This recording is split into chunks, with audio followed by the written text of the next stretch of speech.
여러분은 참된 계시가 임할 때는 어떤 상황과 조건이 갖춰져야 한다고 생각하시나요? 창조주 신께로부터 나온 피조물인 수많은 정신들, 그 중에서도 지구를 만들고 세상에 계명을 알려준 큰 정신들이 인간에게 계시할 때에 인간들 스스로 아주 잘 하고 있을 때 계시를 내려줄까요? 아니면 아무것도 몰라 잘 못하고 계속 고통만 당하고 있을 때에 계시해 주겠습니까? 인간들이 알아서 잘하고 있다면 굳이 큰 지각을 가진 정신들이 계시해 줄 필요가 있을까요? 그냥 인간들끼리 하던 대로 장하면 되는데 말이죠. 인류와는 비교할 수 없는 큰 지각을 가진 정신들이 인간에 계시할 때는 참된 사실을 알려주므로 끔찍한 고통에서 벗어나게 해주려는 분명한 뜻과 목적을 가지고 합니다. 그냥 심심해서 하는 게 아니라 인류가 아무것도 알지 못함으로 인해 잘 못하는 것은 너무나 뻔한 일이고 그에 따라 수많은 악들이 끊임없이 발생되면서 고통을 만들어 죄다 뒤집어 쓰고 있기 때문에 바로 거기서 벗어나게 해주려고 알려주는 겁니다. 근본적으로는 인류가 창조주 신을 전혀 모른 채 그저 악령들이 신인 줄 착각해서 믿고 따르기 때문에 인류에게 참 신을 알려줌으로써 고통을 벗고 진정한 자유와 평안을 누리도록 계시라는 것을 내려준 겁니다. 그러니 지각 낮은 악령들이 자기들 신노릇하려고 사람들을 지배 조종해서 마구 씨부리게 하는 계시 아닌 계시들과는 차원이 완전히 다른 거예요. 그럼 결론이 분명해지지요. 지구를 만들고 계명을 알려준 큰 정신들이 요한을 통해 사기꾼 바울이 세운 교회라는 집단들에게 어떤 계시를 내려주었겠습니까? 저들이 하던 짓거리 계속 잘하거라 하고 계시했겠습니까? 아니면 당장 그만둬야 고통을 안 당한다라고 계시했겠습니까? 너무나 단순 명료하지요. 사기꾼 바울에게 농락당하고 사기당한 줄은 전혀 모른 채 그저 바울에게 세뇌되어 헛개비 예수 이름 붙들고 예배한다고, 기도한다고, 친교한다고, 봉사한다고, 전도한다고, 구제한다고, 설교한다고, 찬양한다고, 방언한다고, 안수한다고 하는 짓거리 등은 겉으로 보기엔 그저 신비스럽고 아름다운 종교 행위처럼 보이겠으나 그 짓들은 실상 악마들이 인류에게서 공대받아 처먹는 악랄한 수단이자 인류 개개인에도 백해무익한 짓들로서 그저 고통 위에 고통을 더할 뿐이라는 사실입니다.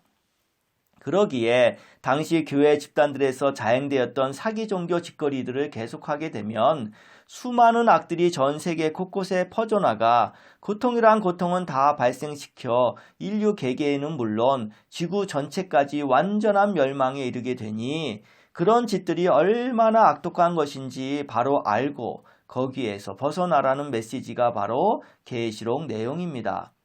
그러므로 큰 정신들이 알려준 계명, 곧 도리와 합리와 상식을 대놓고 깨버린 온갖 궤변들, 곧 바울과 그 일당들이 대속이라느니, 심판이라느니, 부활 승천 재림이라느니, 천국과 지옥이라느니 하면서 회유와 협박까지 써가며 씨부린 사기 이론들에 홀딱 빠져 기독교 교리를 믿고 따르게 되면 이 다음에 올 것은 끔찍한 재앙들 뿐이고 그런 재앙들로 인해 전 인류는 물론 지구까지 망하게 되니 특히 각 집단을 이끄는 우두머리들은 지금 하고 있는 짓들이 어떤 짓들인지 바로 알고 그런 악독한 짓들에서 벗어나 각자 고통당하지 말라는 계시를 내려준 겁니다. 그런데 오히려 사기꾼 바울과 그 일당들은 각 집단의 우두머리들에게 우리가 지시하고 명령하는 기독교 신앙 행위를 목숨까지 바쳐가며 더 열심히 충성스럽게 하지 않으면 온갖 무서운 재앙들을 다 당하게 된다라면서 오히려 더 기독교에 맹신하도록 협박하고 압력을 가해버린 겁니다. 결국 모든 것을 요약해보면 신을 위한답시고 하는 온갖 악독한 짓거리들을 계속하면 말로 다 할 수 없는 비참한 결과를 맞이하게 된다라는 메시지를 반대로 신을 위하는 거룩한 행위들을 계속 충성스럽게 안 하면 끔찍한 재앙을 다 당하게 된다라고 탈바꿈시켜 놓은 겁니다. 참으로 기가 막히지 않습니까? 조작도 이런 조작이 어디 있습니까?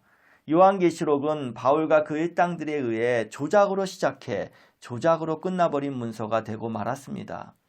요한계시록은 계명을 알려준 큰 정신들이 사마리아 요한에게 계시해준 내용들로 그 전에 요한이 살펴보고 왔던 10곳의 교회 집단들에게 보낸 것인데, 바울과 그 일당들은 그 계시록 원본들을 입수해 본격적인 조작질로 내용들을 바꾸고는 거기다가 자기들 멋대로 교회 3곳도 빼버리면서 나중에는 7교회에 전한 서신만 남게 되어 오늘날까지 이른 것입니다.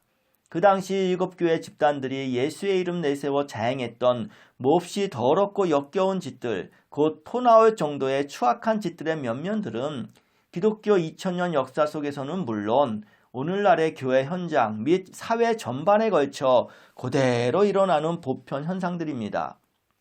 그러므로 당시 7교회 집단들이 벌인 짓들은 그 시대 그 집단들에만 국한된 문제가 아니라 악한 심성을 공통 분모로 가진 모든 인류에게 적용돼 일어나는 현상들이기 때문에 그 개개 집단들은 7가지 부류로 대표되어 밖으로 표출된 것이라 볼 수 있습니다. 즉, 전 세계 방방곳곳 모든 인류를 크게 7가지 부류들로 나눈 것이니 온갖 희한한 양상을 띠는 총집합체가 7교회인 셈이고, 악령들이 전 세계에 뿌려놓은 악의 근원지가 7교회 집단들인 셈입니다. 악령들이 만든 이 현실에서는 아주 조그마한 악이 하나라도 발생하면 그 악은 전 세계 방방곳곳 퍼져나가 온갖 고통을 뿌리게 되어 있는데, 그 악은 악령들에 의해 나도 모르게 내 안에 심겨져 진행되어 왔다는 사실입니다. 결국 모든 악의 근원은 악령들이지만 가장 큰 문제는 모르고 있었던 나라는 것 때문에 그 악들은 열심히 번창해 꽃을 피우고 열매를 맺게 되었다는 사실. 그러므로 악의 원인 제공과 진행, 그리고 끔찍한 결과를 발생시킨 나라는 주제를 확실히 파악할 뿐 아니라 주변에서 일어나는 상황까지 파악하지 못하면 여지없이 끔찍한 고통의 나락으로 떨어지는 거예요. 바로 이런 이유 때문에 지구의 큰 정신들은 악령들이 신과 예수를 이용해 수없는 악들을 온 세상에 뿌려댈 것을 미리 알고 악령들과 인류로 하여금 각기 주제 파악과 상황 파악해서 고통을 면하라고 이 다음에 일어날 상황까지 보여주며 알려준 것이건만, 악령들은 큰 정신들의 그와 같은 경고마저 무시하고 오히려 신과 예수를 끌어들여 인류를 감쪽같이 속임으로써 모두 함께 고통만을 뒤집어 쓰게 된 것이고, 그 결과 전 세계는 큰 정신들이 알려준 도리와 합리는 결코 찾아볼 수조차 없는 극악 지옥 세상으로 탈바꿈된 것입니다. 그러니 이제는 멸망만이 남았네요. 세상의 도리와 합리가 사라지면 멸망밖에는 없으니까요. 그것이 지구를 만들고 계명을 알려준 큰 정신들이 보여준 계시록 내용입니다. 자, 그럼 계시록 2장에서 3장에 기록된 7부류 집단들의 도리와 합리를 짓뭉개버린 양상들을 자세히 살펴볼까요? 3부에서 계속됩니다.